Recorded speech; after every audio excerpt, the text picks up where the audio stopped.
So here we are at Pinewood Studios, the spiritual home of James Bond, where we have been granted some rather special behind-the-scenes access to James Bond's 23rd outing, Skyfall. Bond is back, and he's back with a bang. 5 decades after Sean Connery breathed life into Ian Fleming's greatest creation, Daniel Craig returns for his 3rd outing as 007 in Skyfall. So it is our very first day here on the set of Skyfall, and understandably, security is tight. It's almost as if MI6 are running the show. But good news, I actually did an online course through the Open University on how to be a spy. So I've managed to get us behind the scenes after all. Take a look. I want to meet your employer. Be careful what you wish for, Mr. Bond. James Bond. Over the next half hour, I'll be in 00 heaven as I step behind the camera and onto the set of James Bond's latest and greatest adventure, including talking to the new ladies in 007's life to find out what they find most attractive about the movie. I'll give you 3 guesses. When he's naked, it's amazing. Plus, I'll do my best to out-Bond Bond. Spoiler alert, it doesn't work. We're here. We're at Pinewood today. Your voice has got very low. What's this? I know. A serious question. Trying to be, it was an assertive question. I was trying to be assertive. Like, we're here now at Pinewood. Very serious. And the action starts right here. With so many familiar faces returning for this outing of Bond, it feels a little bit like a group of old friends getting together here at Pinewood. However, Javier Bardem is the new kid at the school of Skyfall. Yet it's hard to imagine anyone stealing his lunch money. Over the past 50 years, Bond's adversaries have come in all shapes and sizes. They've been big, mean, silent, and very, very deadly. Javier Bardem has already created one of the most iconic villains of the decade and taken home an Oscar for his trouble. Now, in Skyfall, he's turning his hand to yet another epic baddie. How much do you know about fear? All there is. Not like this. Not like him. Javier Bardem, great to meet you. Good to meet you. So, you get a phone call that goes, will you play a Bond villain? Is that an easy decision to make? Nothing is easy in this world, but it's a great decision to make in the sense that once you have the material, once you know the cast and who's behind the camera, Sam Mendes in this case, and you read the character, and the character is has, as I said, or it's been said, enough meat to chew, no? Then you go, okay, this is gonna be fun. This is gonna be something really interesting to do. And then you come to the set, and then you have fun doing it. Albert Finney, Judi Dench on the set, Daniel, Sam Mendes. You're like, wow, wow, wow, wow. This is pretty serious. It wasn't difficult. It wasn't difficult at all. The 2 survivors. This is what she made us. Everybody needs a hobby. So what's yours? Resurrection.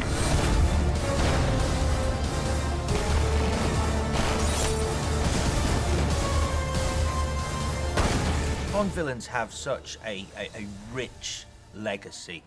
Are you conscious of that? Are you aware of the kind of shoes you're stepping into when taking this role? Not really. Now you're putting me nervous here.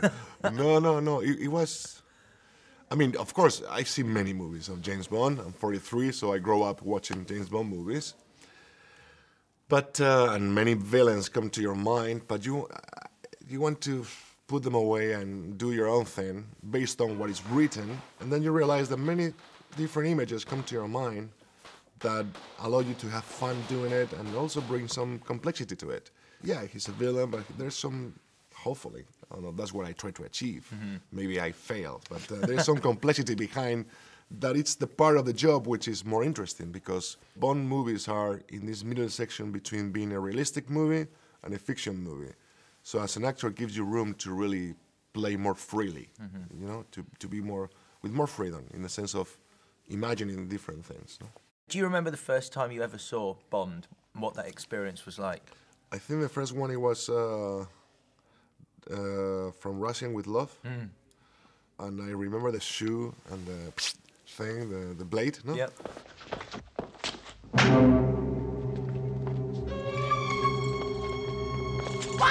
I felt it was totally insane. It's like, what is all this about? That's very weird, but it's good weird. I guess that was the first one I saw on screen, yeah. Now, obviously, I don't want you to give too much away, but I can't. I know, This right? is 007 set. Yeah, It's right. top secret, man. You've already created one of cinema's most iconic villains in No Country for Old Men, Anton Chigurh, I call him. Would that be right? Is that... Well, it took me 3 months to know how to pronounce his name. Yeah. You've already created him, and you know, there's so much variety in terms of Bond villains. Where would you say Silver fits into that tapestry? I think it's there is some fun in the way he presents himself, but also there is some depth there that makes the whole thing more gravitas, more. I don't know. I don't know how to explain it to you without telling anything that I cannot say. Without someone running over and shutting down this interview. Exactly. Yeah, no, I understand. Let me instead ask you this then. Your favourite Bond villain from the 50 years. I mean, it's the 50th anniversary. Yeah. 50 years of Bond. Is there one villain that stands out in your mind? I remembered because I was young and I saw it on screen and I was shocked by it. Jaws? Yeah. Oh, yeah, Jaws, yeah, the teeth, yeah. Yeah, that was Moonraker, no?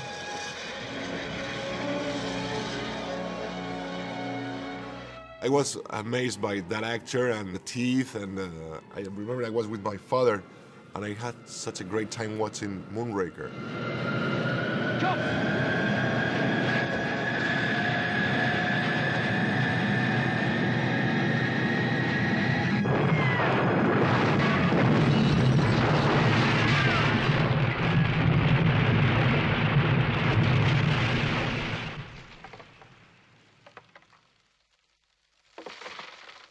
But it was so sweet also. That was because that's the one where he has the relationship with the girl. Like, Exactly.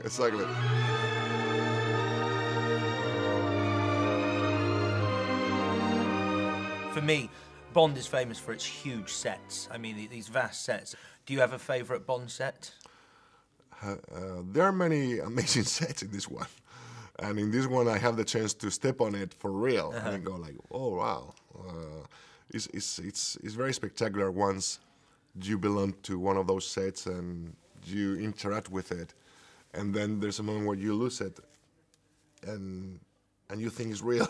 And you're in this place and you go, wow, this is movie magic. I mean, to make a James Bond movie, it has to do a lot with movie magic. Like, everything is magical, no? It really is exciting. It's fun. That's the fun part. That's why you do also a James Bond movie, to have fun doing it, no? I am so excited about when I've seen the movie and I've seen you on screen and we can talk about these sets and the character without being slightly in code. Exactly. But Exactly. Listen, it's been a pleasure talking to you, Javier. Thank you very much.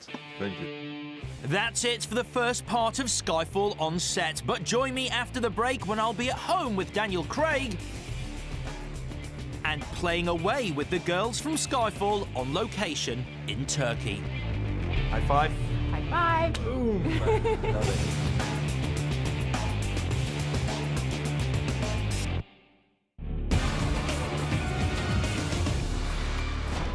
Welcome back to Skyfall on set. Now, over the last half-century, the James Bond films have transported audiences to some of the most stylish and exotic places that the world has to offer. And the latest adventure is no exception. So, the cast and crew have upped sticks and left Pinewood Studios for a marginally more glamorous location. Welcome to Istanbul. Welcome to Skyfall. The new movie gives 007 a third opportunity to stop off in the Turkish capital on his way to saving the world yet again. This time, however, it looks like the team behind Skyfall are making full use of everything the city has to offer. One of Skyfall's many action sequences, in fact, the opening sequence is being shot right here in Istanbul as we speak. In fact, just over there, down in front of the new mosque, which is that building behind me. It sees Daniel Craig and Naomi Harris in hot pursuit of Ola Rapace's henchman Patrice with explosive results. When the Bond crew are in town, there's never really time to take in the sights. But if there's a better place to meet up with the newest ladies in Bond's life to talk about Skyfall, I'd like to see it. Naomi Harris, how are you? I'm great, actually. I'm great. I'm loving this sunshine. I'm loving Istanbul. I'm loving being here by the Bosphorus. Loving being with you, Alex. Hey, that is a very kind thing to say. Well, thank you for inviting me out here to Istanbul. We are in Istanbul, you are shooting in Istanbul, and I think Bond's been here twice before. The World Is Not Enough and From Russia with Love. That's right, yeah. Featured Istanbul. Yeah. You know your stuff. Yes, I do. And here we are now. What is it like filming at these far-flung exotic locations that Bond offers? It's brilliant, you know, it's great to have these glamorous locations. It's great to get away from the cold and wet of England. No, I'm loving it, I really am. It's great to just be in different cultures and soak up the history of the place. And we've had some amazing locations, like filming at the Grand Bazaar, you know, it's brilliant. So tell us a little bit about Eve. Yes. She's a field agent. She's a field agent, she's very capable. You find her in the beginning out on a mission with Bond. She's the kind of woman that I would really like to be, because she runs towards the danger, whereas I would run away. Okay. Yeah. I'd run away as well. Yeah. So is she, would you say she's quite a match for Daniel Craig's 007 then? I think she thinks she is, but I think she's more junior than him, and kind of like an agent in training kind of thing. Take the bloody shot! Bond is kind of like an entirely different entity to just another movie. What is it like walking onto set for a Bond film? Well, I have to say, on my first day, I was absolutely terrified. Everyone kept on saying, you know, just calm down, it's okay, you know, you've done movies before, it's all right. But I was thinking, in my head, I was like, no, but it's Bond, it's Bond. And I imagined like it was going to be huge, and I don't know why, but I just thought it was going to be different from any other movie set. And it was great, because I walked onto set, and Sam just held my hand. He's really, really calming. And he was just so like grounding for me, and he actually makes the whole atmosphere on set feel as though you're making like a little independent movie, because he's so calm. And then Daniel is always cracking jokes, and so he had me laughing. And so I forgot all about the fact that it was like it's meant to be this big scary movie, and often it does feel like making an independent movie. It really does. I imagine a Sam Mendes handhold is quite a calming effect. It's very calming, yeah, very. I've got a wonderful image of you two holding hands and Daniel Craig doing a stand-up set. It was pretty much like that.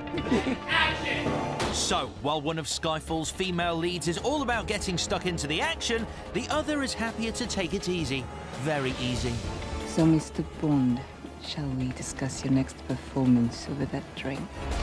Berenice Marlowe, how are you? I'm great, thank you. Fantastic. So, in terms of the glamour, because being a Bond girl is certainly a glamorous thing, but the day-to-day work of what you do, is that still glamorous when you're there and shooting? Is there a lot of glamour, or is it much more? Yeah, of course. For me, the glamour, it comes in a second way, because with the clothes, with the makeup, with the hair, so everything contribute to the glamorous side.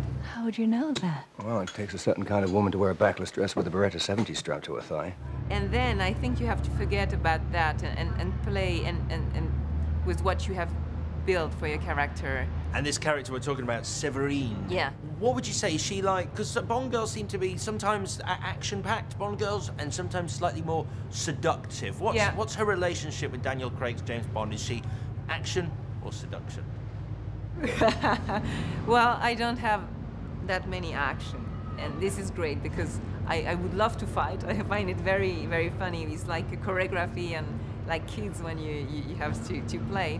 But this side interaction with another human being, and you know, it just moment by moment it's more interesting for me, and this is what I have to do more. Yeah. That sound was my heart going, wow, wow. So, that's two very different actresses with two very different approaches, playing two very different characters in Skyfall. But, as I found out, there's at least one thing they can both agree on. Okay, one final question. What is your favourite Bond film ever?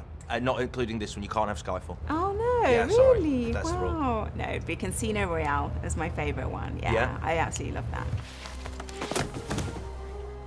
I'm the money. Every penny of it. Casino Royale, I really loved it. And there is one scene when he's naked. It's amazing. You noticed? I've always loved Bond movies, but it was the first Bond movie that actually made me cry. So, yeah, it really did. You're not going to let me in there, are you? You've got your armor back on. That's that. I have no armor left. You stripped it from me. I loved the romance of it, you know, and I loved the fact that he finally had a woman that was a real match for him and that actually got his heart. Naomi Harris, it's been an absolute pleasure. Thank you. Thank you very much. High five. High five. Boom. Love it. With the shooting of Skyfall still in full swing, it's time to wend my weary way home to Pinewood Studios for a super secret meeting with a super secret agent. So Bond has returned, as has Daniel Craig, back for his third outing as the world's most famous spy. I caught up with the man himself to find out whether he's looking forward to getting his Walther out again. He's already rocked and shocked audiences with his first two outings as 007, but after betting big on Casino Royale and seeing that gamble pay off in Quantum of Solace, Daniel Craig is raising the stakes once again for Skyfall, and he's clearly raring to go, because when Daniel Craig took a break from filming for a chat, he seemed like he wanted to get started before I was even ready. Just getting comfy, settling in, yeah, it's nice here. It's good. Yeah, it's a lovely set, this, yeah. It's lovely. Yeah. But we're here on set of Skyfall, your third Bond movie, your Goldfinger, if you will. Is that legacy? My Goldfinger. Your Goldfinger, yeah. I said your Goldfinger. No, not my Goldfinger. No. Your Goldfinger. Right. It is your Goldfinger. It's your third movie. Is that legacy of Bond something that you think about every time you walk onto set? No, I don't. No. I think about it before we start filming. I think about it when we're planning it. I think about when the script's being written and we're casting and we're doing all of those things. Those I do definitely think about it. But it's only because you want to make it a better movie, something that, you know, that, I mean, if you're going to follow on from what we've already done, the fact that someone's giving us a chance to do it again and they're giving us the money to make the movie, then you're just thinking, well, let's get the best talent available, let's get the best cast available, let's stick it all into the mix and do better. 007, reporting for duty. Where the hell have you been? Enjoying death. I only have one question. Why not stay dead? There's no shame in saying you've lost a step. And in terms of the character, like I said, your third movie, do you feel settled as James Bond now, or are you still chipping away at who he is, finding out what makes the guy tick? A bit of both, I think. I think there's. I feel much more settled about it. I feel that we did some with Casino, we did something with Quantum, and this is different again. But I think it's, as an actor, you've got to just sort of try and explore it and make it a bit more interesting and try and find different parts of it. He's always going to be, you know, who he is, but he's got his, you know, he's got his faults. And the great thing is, if you stick good characters up against him, then they can play off each other, and then something interesting comes out of it. Just look at you, England, the Empire. So old-fashioned. She sent you after me knowing you're not ready, knowing you would likely die. Mommy was very bad. Action. First and foremost, with Sam and my conversations with him at the beginning was to sort of, you know, we've got a very strong character, let's stick strong characters in front of him. Because obviously you worked with Sam before on Road to Perdition. Is it great having his vision of Bond taking shape around you? It is, yeah, it is. It's very reassuring, makes me relax on set, which is a nice thing to do. I worry about less when I'm working with Sam. Excuse me. 007. I'm your new quartermaster. Also, he's a huge Bond fan. I mean, that was the inspiring thing. I think we sat down together kind of 2 or 3 years ago now over a drink and just discussed what we loved about Bond films, and that's where it began. That's when, you know, we said, so when we both went back and read all the books and had telephone conversations and email conversations about what we liked and what bits we kind of loved and what characters we liked, and we've tried to sort of throw all of that into the mix. Some men are coming to kill us. We're going to kill them first.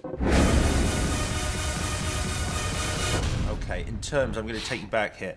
In terms of the 50-year history of Bond, is there one scene that sticks in your mind as your favourite scene from a Bond film? In a Bond movie? God. I can throw mine in while you go think, ahead. One, like. yeah, I've got three. I like. I love your free running scene at the start of Casino Royale. Big fan of that. Nice.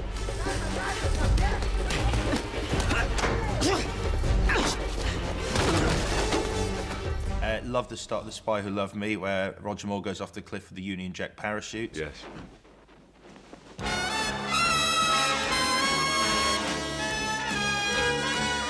And I think it's awesome when Sean Connery becomes Japanese. That's a tricky one. That's a dubious one. I can't say that's one of my favourite. Yeah, what do I like? I think Goldfinger. I think the Fort Knox sequence in Goldfinger is pretty good because that set's pretty special.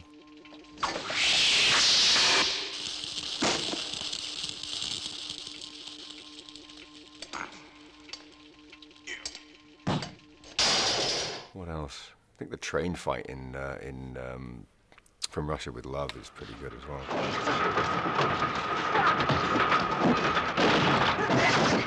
Two good scenes. And in terms of Skyfall, so we're at Pinewood today. How far into the shoot? Your voice has got very low. What's it? I know. A serious question. Trying to be, it was an assertive question. I was trying to be assertive. You are here now at Pinewood. Very serious. Where have you been? How much have you still got to do? How long have we been shooting? Since November. It's now March, end of March. Action! It's a long process, but that's what it is about making a Bond movie. Daniel, it's been a pleasure talking to you. Nice Thank you to very see much.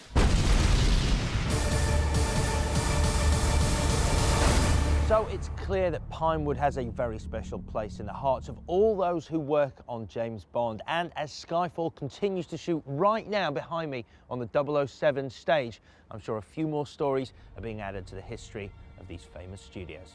Bye-bye. Skyfall. Done.